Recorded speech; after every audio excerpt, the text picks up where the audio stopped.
Okay, Satnam Jai Ma. So before I sat down to film this today, I've made it a habit now. I like the night before, I ask Spirit, what is the message for the next day? What collective are we talking to? And because it works out so well, because then I can like look at the astrology and kind of balance the astrology against that message. And they usually are the same message, which is amazing. But so Spirit was immediately pointing, hold on, let me turn this down. Spirit was immediately pointing to a very specific group of people. So if this message found you, it is a very high chance that you're one of them. So most people come to the cards for answers. Or they think they come to the cards for answers, but they don't. You come because like your on a level, your subconscious already knows the answer, right? And your lower self or your personality is kind of refusing to accept it. So that's usually when people end up coming to tarot or coming to oracle cards so they can get into alignment with what they already know. Your subconscious is the kind of quantum effect that brings the answers out of the cards. And it can help you shake you out of whatever your personality is refusing to accept or cooperate with about what reality is presenting to you. So the planets are doing something very interesting right now. Venus and Jupiter are moving towards each other. So Venus is beautiful luxury energy. Jupiter is beautiful luxury energy. Sometimes people think they neutralize each other when they're working together. Sometimes people feel like Venus and Mars are the true like match, true pairing, because Venus is such a big, luxurious, rich, wealthy energy, and Jupiter is this big, expansive. Jupiter is a little bit more in like teaching and learning, but also Jupiter expands everything that it touches. So expanding love, expanding beauty, expanding maybe a little bit of indulgence, and that's okay. But every time this kind of movement does happen, suddenly my inbox is full of people asking, who's my husband? Who is it? Who is my husband? Who is my soulmate?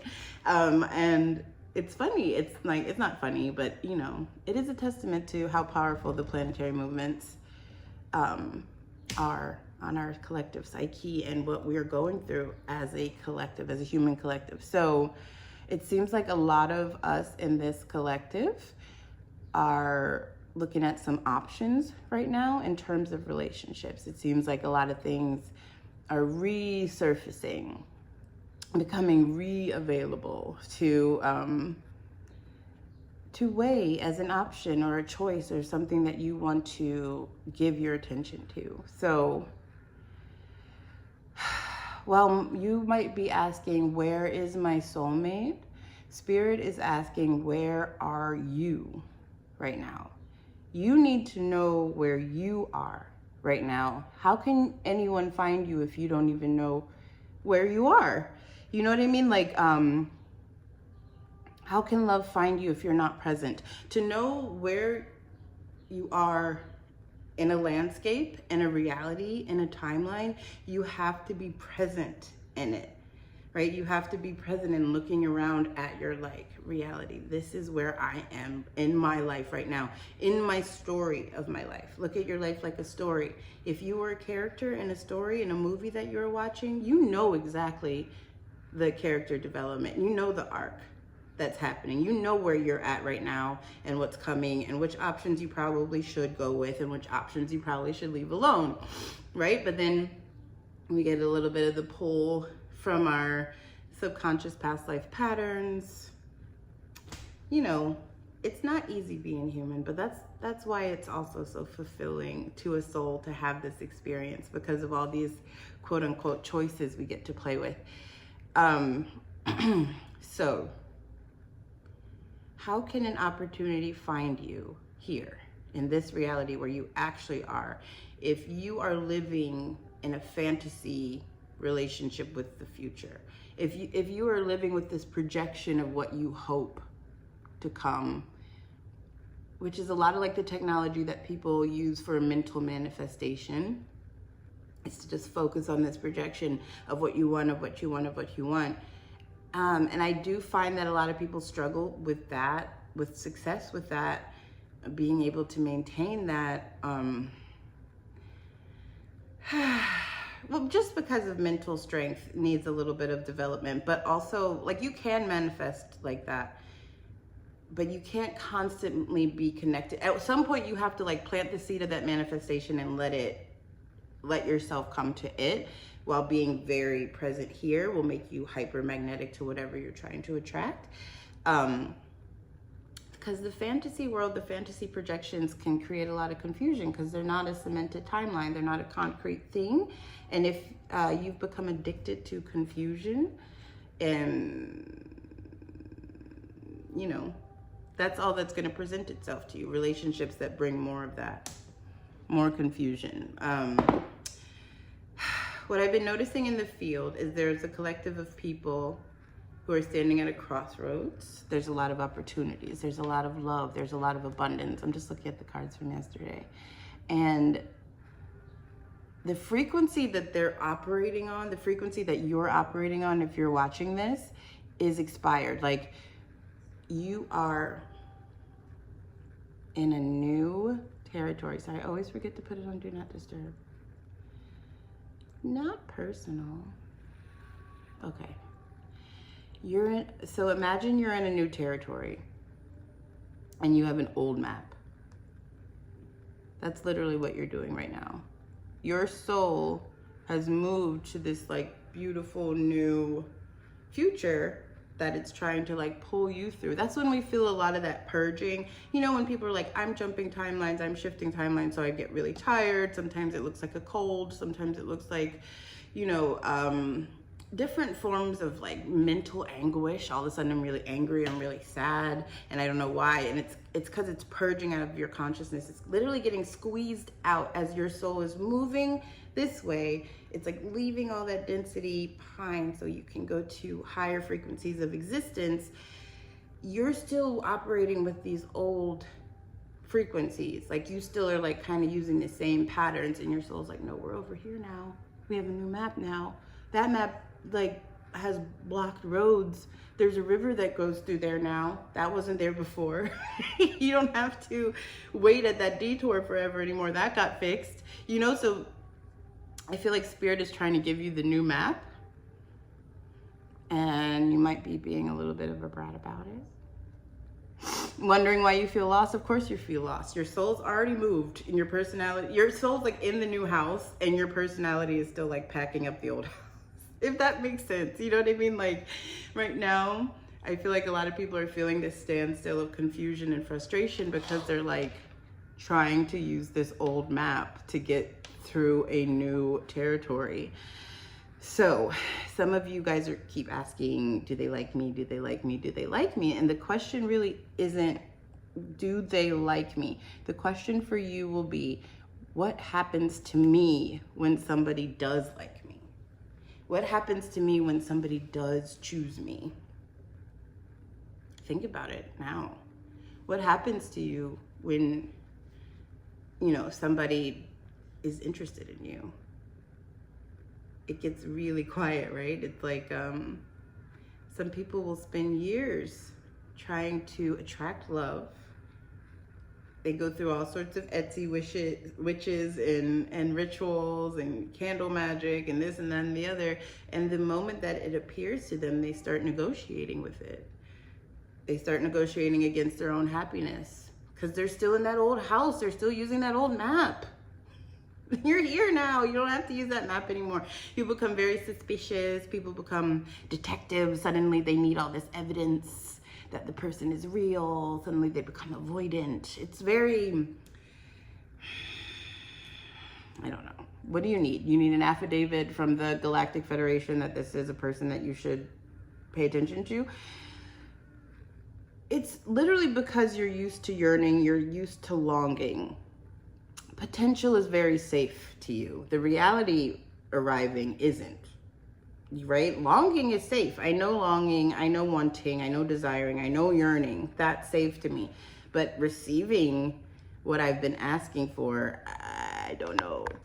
Okay, so with Venus going conjunct with Jupiter, that approach is being felt right now. On the 8th, it's going to get very strong. It peaks on the 9th, and the 10th will also be part of that window. If you want to work with those energies, if you put that planetary wind behind your sails, you can make a lot of things happen for you and all sorts of relationships. If you want more community, if you want more friendship, if you want more sisterhood, if you want more, I don't know, what is the word? Just like relationship. And oh, that's not the word I was looking for. Why do people go to church? Fellowship. I guess that's relationship. If you want more of that, this is the time to work with that energy in your life. So especially on the 8th and especially on the 10th. When it's peaking on the 9th, you kind of want to just let it do its thing.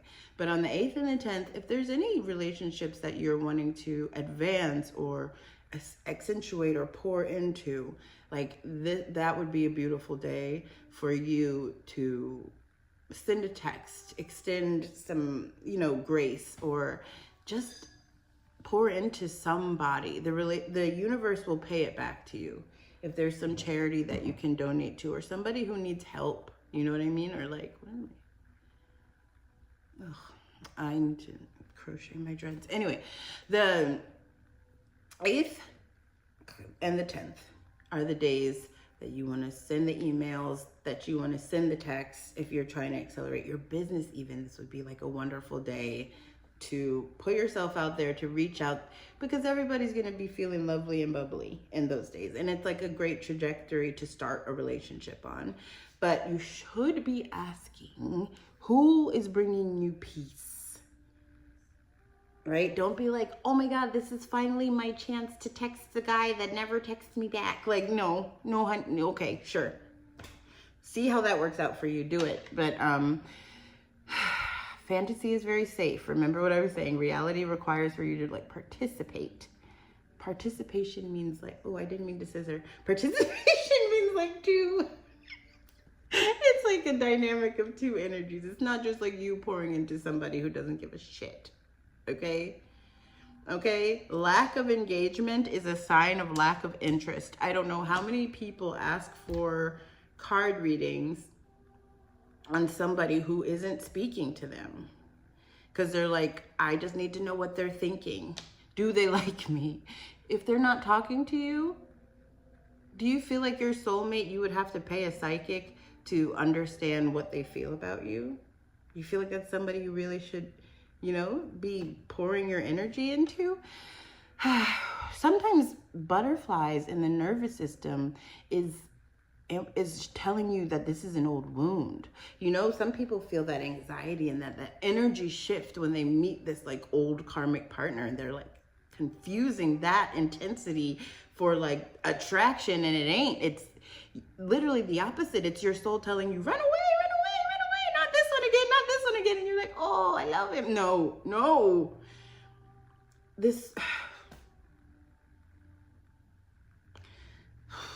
The soul arrives like calm. Your intuition is very calm. Spirit is very like slow and shifty. You know what I mean? It's like, it's not like fireworks. It will feel like a true partnership that you want to pour into will feel like relief. And for some reason, I think because we're like literally distorted, we get very into the person we have to chase. We get very into the person that like pays you no mind.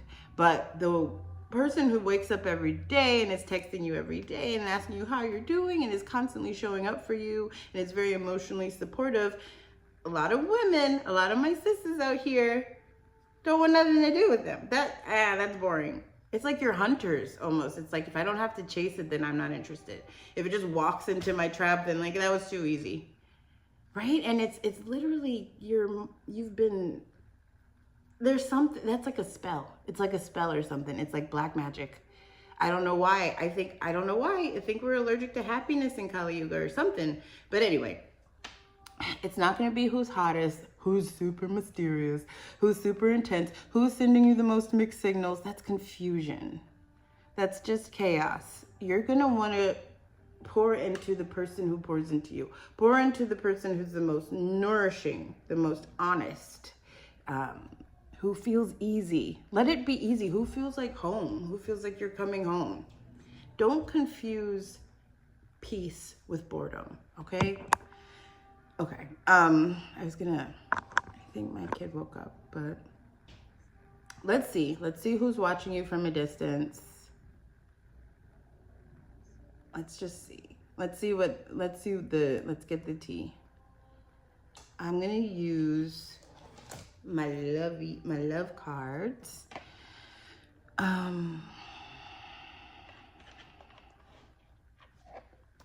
What do we want to know? We want to know, it's easier said than done to say to stop thinking about the person who you need to stop thinking about. So let's get some tea on them. Ooh, should we do it like Pokemon cards? That would be fun. Hold on. Just to begin with.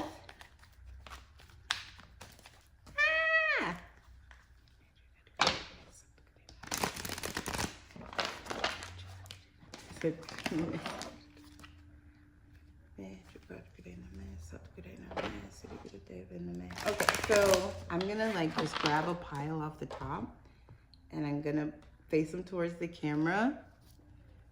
I looked, why did I look? I'm so stupid. Okay. And you're gonna think of the person. I'm laughing because I saw the top card. So spirit is funny. You're gonna think of the person that you're thinking of, okay? The person that you have questions about in this relationship. And I'm gonna pull these cards like a Pokemon card. Okay. All right, you got them? Okay. What's this? Someone new in reverse. So it's somebody that you know. It's somebody from your past. We knew that. Power couple in reverse. No, this is not lucrative for you. Hi, baby. Rushing things. Wait a minute. Mommy's recording. 1 second. I just want to get through these cards. Stay right there. Oh, it is a twin flame. Hate those. You guys are far apart from each other. They're not living the single life, or you're not living the single life. Okay. Communication is getting a little better. But we are repeating a pattern here. Whoever this is, we are repeating a pattern. Let's just be real about that. Okay, both children are awake now, so pray for me. Pray for me. Let's ask the cards. This person that's on your mind, what are they absolutely not saying out loud? Well, just, sometimes it's better to know. What card should I use for this? No, I think these. It might settle your mind a little bit to know. Spirit, please don't make it worse. I knew it. Just kidding. Sometimes these people do have very profound attractions for you, but you're literally being protected. I noticed a lot of times when people approach me for like love readings or love spells, I'll never do a love spell on another person, but I will put a spell on you. I will show you how to put a love spell on yourself to make yourself more magnetic to a true alignment. But what was I saying? My mind just left me. What was I saying when people approach me for love readings? Oh, your ancestors are like, please stop doing spells to bring the person in that we're literally working overtime to protect you from. Please stop, please. Why do you don't need this lesson again. We did it 843 lifetimes already. We do not need to do it again. Try something new. Try something new. So what is this person absolutely not saying out loud to you? This special, oh, hello. Okay. Ooh. Oh. They have some truth that they want to say. They have, maybe they speak harshly. Maybe they lack a little smoothness, a little couth in their delivery. But they are admiring you secretly. You both are kind of doing this thing of like looking at each other from a distance, thinking about each other from a distance. And I do feel like with this no filter, it's like you might see some surprise messages pop up around the 9th or the 10th from whoever is on your mind. And the delivery of the message might be a little rough, but that's okay. But know that they have a hidden agenda. What are they not saying out loud to you? They have a secret intention. They have hidden motivations, manipulation disguised as kindness. So if, you know, the person that we're talking about right now does reach out to you during this Venus-Jupiter conjunction, take it with a grain of salt. Know that this is a karmic lesson. Do with that what you will. Okay? But just know, you know, you're playing with the puff adder. Maybe the puff adder is not biting you at the moment. Just because a thing has venom doesn't mean it's going to use it. But, you know, just know what you're getting yourself into. What is the hidden agenda? What is their hidden agenda?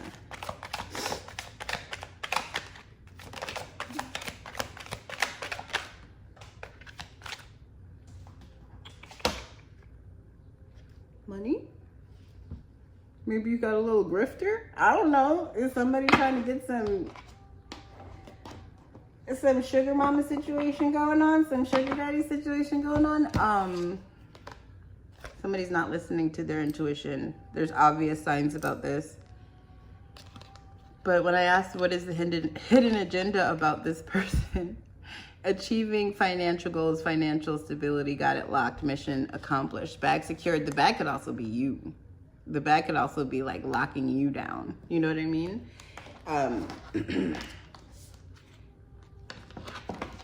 Maybe this person is looking for a little financial stability by entering this partnership more than having a genuine, authentic, romantic interest in you. Let's see if they're kind of like off the radar right now. What would suddenly make them start paying attention? Is it the planets? I'm hearing the planets really loud. It's like mostly planetary influence. Hi, honey. Hi, baby. What would make them suddenly start paying attention to you? A level up. Moving on. I can't get this card up. Frick. This card again. Oh, whoever this person is a twin flame. I don't even know if I like that word. I don't even know if I freaking believe in that because I feel like you have several. This is a counterpart in growth, healing, and divine purpose. That's why it feels so intense. So just because somebody is your twin flame doesn't mean you're supposed to stay together forever. Actually, they usually come to catalyze some catastrophe in your life that forces a rebirth. They usually agreed to be the villain in your story that you can start choosing yourself. They usually, like, soul contracts have agreed to like use their self as a carrot on a stick to force you into choosing you, into looking inward, you know, to be so disappointed with the outside world. But we have this like crazy adaptability where we just get used to suffering. We just become very accustomed to like being uncomfortable. So we're like, that's my twin flame. And we have a runner chaser dynamic. I don't know how many times I hear that. And you just perpetuate it. That doesn't mean you're supposed to perpetuate it. So when I asked what would make them suddenly start paying attention, probably some soul contract thing reactivating within you. Re-engagement with this person is not dangerous. Don't be afraid of your twin flame, but no, it's gonna catalyze some tower card type shit for you. But it's all for your ultimate good. Power couple. You leveling up in status would kind of call their eye to you, and that goes along with that whole securing the bag thing too. It seems like, I don't know, honey. maybe he knows that you're very financially stable. I don't know why I said he. Sorry, I'm trying so hard to not be biased, but you know what? Maybe I just will. Maybe he knows that you're very lucrative, very abundant, very financially liquid. And, you know, he wants part of that. He wants, or she, if this is if the masculine is watching this, if the masculine is part of this collective that I'm reading for, whoever you're thinking about, this like kind of toxic-y, twin flamey person, is very interested in you up-leveling for also their betterment. And if you moved on, what would make them suddenly start paying attention is if you started seeing somebody else. Okay. Let's see what else. Okay, last question. And then we'll do some affirmations. What would happen if this collective chose peace over chemistry? For all of the beautifuls watching this, if you chose peace over intense chemistry, what would the outcome be? The mask would fall off.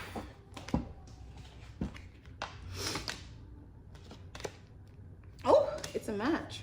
I don't know what that's about.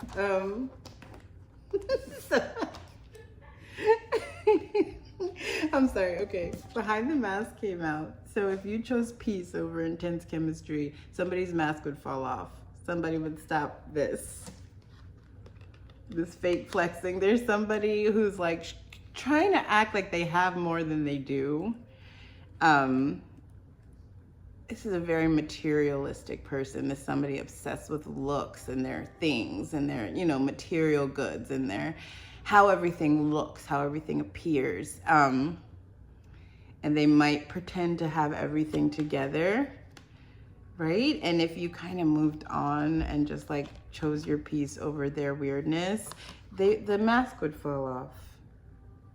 They would, you know, you would see them for who they are. And your mask would also fall off because your mask of personality has been choosing this intense connection for the kind of addiction to the intensity over the uncertain waters of calmness. Like you've probably never experienced a healthy relationship, and feeling one approach you is like, I don't even know what that is. What is that, a platypus? I don't know how that, I don't know, I don't recognize it. My parents didn't imprint it in me. My DNA there's nothing, my grandmother, my great-grandmother, nobody has had a good relationship. So when it actually like reveals itself to me, I have no idea what it is. But if you just try something different, especially these upcoming few days, and say, I'm gonna choose peace over, I'm gonna choose this like chaos that I've been like running around with for months, then this came out. Swipe right, it's a match.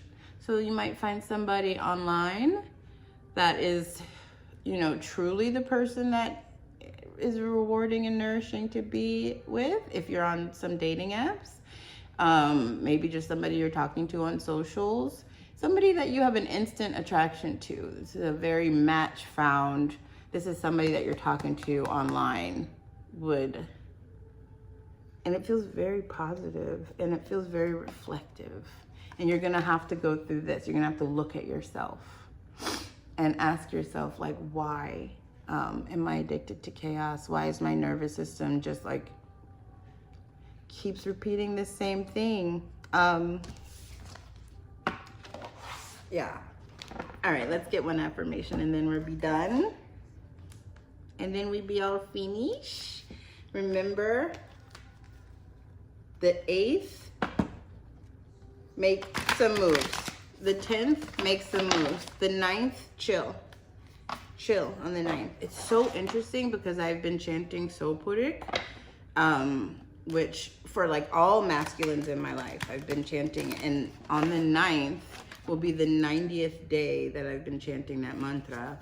And like, it's just so interesting that it's happening. I mean, you know, spirit already knows. Like I said, this is a divine choreography. We're just God puppets. You think you're choosing something, but it's been selected weeks ago. Let's see. Let's get some affirmations for our collective, and then we'd be on our merry way. Gotta catch 'em all. Boundaries. Self-worth. Okay. Yeah, those are not easy. To like value yourself so much that you put a fence around yourself. When there is I was saying this yesterday. When there is a masterpiece, when there's like a wonderful, crazy work of art, which is what you are, do you just like let people touch it and like rub themselves all over it and do whatever they want to? No, you put it behind glass. You put it behind a fence, or at least there's like that little velvet rope around it so people can't get that close. Like when you see how valuable you are, you see how you're kind of up there, you're like can't be touched, then you start to enforce your boundaries and not just let any weird grifter move in because they don't have an apartment or whatever the thing is. Yeah, so the affirmations are, I cast off all concerns about what people think of me. I know I am a totally kick-ass person, and my kick-assness can never be diminished by rejection. So people can think what they want to think and feel what they feel. In the meantime, I'll just keep on knowing what I know without thinking about what they are thinking about. What I already know, I think. That was a very Gemini long-winded sentence. It was like a never-ending sentence. Okay, for boundaries, it says I claim my right to set healthy boundaries, and I allow others to do the same. Sometimes personal space is taken, and sometimes it's given. And sometimes, if you're on the subway, it's completely disregarded and shamelessly invaded. I guess it depends on the day. So set your boundaries. Know how freaking valuable and worthy and lovely and amazing and anointed you are. And levity came out too. So that's really Venus, Jupiter vibes too. Laughter is the best medicine. And it looks like it's time for you to take a sweet hit of it. So when someone annoys you, when plans don't go your way, try finding something funny in it. Literally, humor will neutralize any kind of negative anything. If you feel like you're the butt of the joke, remember that the only difference between someone laughing at you and someone laughing with you is that in the first version, you're not laughing. You always have that option. So lighten up. It's legal in all 200 countries, in almost 200 countries, to be light. So yeah, if somebody's laughing at you, the only difference is you're not laughing. You could laugh too. Nobody's laughing at you. Literally, that's your negative mind just trying to, they're all gonna laugh at you. No, they're not. Satnam, I love you.